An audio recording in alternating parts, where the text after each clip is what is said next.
नमस्कार दोस्तों, अगर आप भी एमपीपीएससी, पटवारी, एसएससी या रेलवे जैसी कॉम्पिटिटिव एग्जाम की तैयारी कर रहे हैं तो ये वीडियो सिर्फ खास आपके लिए ही बनाया गया है। इस वीडियो में कॉम्पिटिटिव एग्जाम के कुछ ऐसे क्वेश्चंस को बताया गया है जो हर परीक्षा में बार बार पूछे जाते हैं। तो पेन और कॉपी को लेकर बैठ जाइए और इस वीडियो को पूरा अंत तक ध्यान से देखिए। आज के सबसे पहले क्वेश्चन की ओर बढ़ लेते हैं। तो आज का पहला क्वेश्चन है, मध्य प्रदेश में किस प्रकार की जलवायु पाई जाती है। इस क्वेश्चन को एमपीपीएससी 2016 और जेल प्रहरी 2015 में पूछा गया था। इसका सही जवाब है उष्णकटिबंधीय मानसूनी जलवायु, क्योंकि दोस्तों मध्य प्रदेश से कर्क रेखा गुजरती है, इसलिए यहाँ उष्णकटिबंधीय मानसूनी जलवायु पाई जाती है। ये कॉन्सेप्ट आगे भी काम आएगा, इसे ध्यान रखिएगा, नोट करते चलिएगा।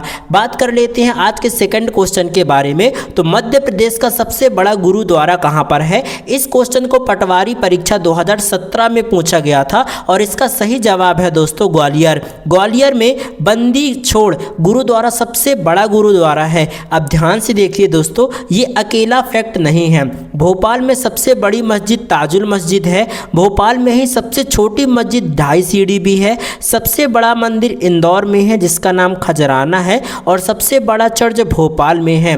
इस कॉम्बो को आपको रटना नहीं है, इस कॉम्बो को आपको नोट करते चलना है, क्योंकि इन्हीं क्वेश्चन को बार बार कॉम्पिटिटिव एग्जाम में घुमा घुमा कर पूछा जाता है। बात कर लेते हैं आज के दोस्तों तीसरे सवाल के बारे में। तो मध्य प्रदेश के किस भाग में वार्षिक तापांतर सबसे ज़्यादा रहता है। इस क्वेश्चन को एमपीपीएससी 2020 में बहुत बार पूछा गया है। इसका सही जवाब है दोस्तों उत्तरी भाग, क्योंकि गर्मियों में तापमान दक्षिण से उत्तर की ओर बढ़ता है। सबसे ज़्यादा तापमान मई में रहता है, सबसे कम तापमान जनवरी में रहता है और सबसे ज़्यादा तापांतर मार्च में रहता है।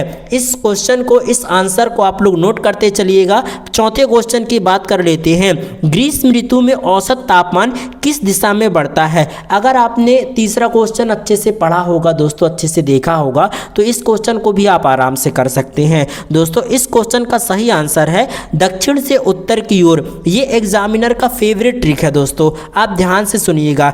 एक ही कॉन्सेप्ट को घुमा फिरा कर पूछा जाता है और बच्चों को कंफ्यूज किया जाता है, इसलिए मैंने सारे फैक्ट को एक ही पेज, एक ही पीडीएफ में आपके लिए लेकर आया है।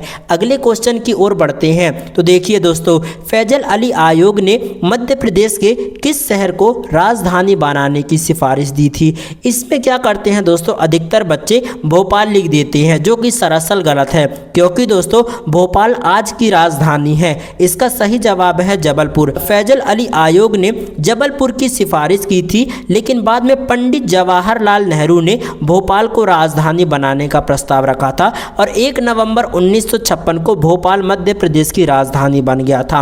अब बढ़ते हैं आगे क्वेश्चन की ओर, जो कि छठवां क्वेश्चन रहेगा। महात्मा गांधी की अस्थियां मध्य प्रदेश में कहां पर विसर्जित की गई है। इस क्वेश्चन को एमपीपीएससी 2016 में पूछा गया था। इसका सही जवाब है दोस्तों तिलवारा घाट जबलपुर, नर्मदा नदी के किनारे।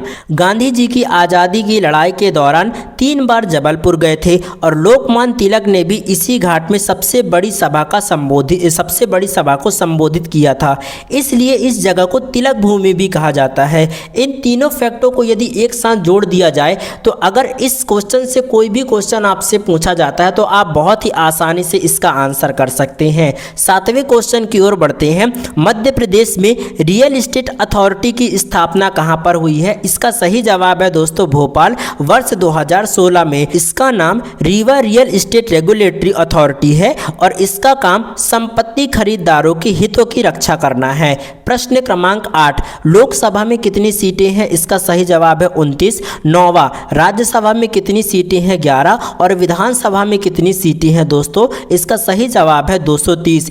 इसी प्रकार के 400 से भी ज़्यादा क्वेश्चन आंसर मैंने आप लोगों के लिए इस पीडीएफ में तैयार किए हैं, जिसे पढ़कर आप अपनी डेली की प्रैक्टिस कर सकते हैं और दोस्तों अपने कॉम्पिटिटिव एग्जाम को बहुत ही आसानी से निकाल सकते हैं। मैं आप लोगों को बता देता हूं, ये सिर्फ 10 क्वेश्चन है, इतने में आपका काम नहीं चलने वाला। पेपर में हर बार नया सवाल आता है और अगर आपके पास में प्रैक्टिस और सिस्टम नहीं है तो आप इस नॉलेज को भूल जाएंगे। इसलिए मैंने आप लोगों के लिए 30 दिन के लिए करंट अफेयर और रिवीजन पैक बनाया है, जिसे आप सिर्फ 99 रुपये में प्राप्त कर सकते हैं और रोज़ इंपॉर्टेंट फैक्ट, MCQS और ऐसे ऐसे ही एग्जाम वाइज सॉर्टेड सवाल आप लोगों को मिलते रहेंगे, आप लोग पढ़ते रहते हैं और दिन में सिर्फ 10 मिनट पढ़ने से आपका रिवीजन भी हो जाएगा। इस नोट को प्राप्त करने के लिए आप दिए गए व्हाट्सएप नंबर से कांटेक्ट कर सकते हैं। इसी के साथ अपने आज की इस वीडियो में फिलहाल इतना ही। मिलता हूं आप लोगों को नए वीडियो में, तब तक के लिए bye bye, tata, take care, धन्यवाद दोस्तों।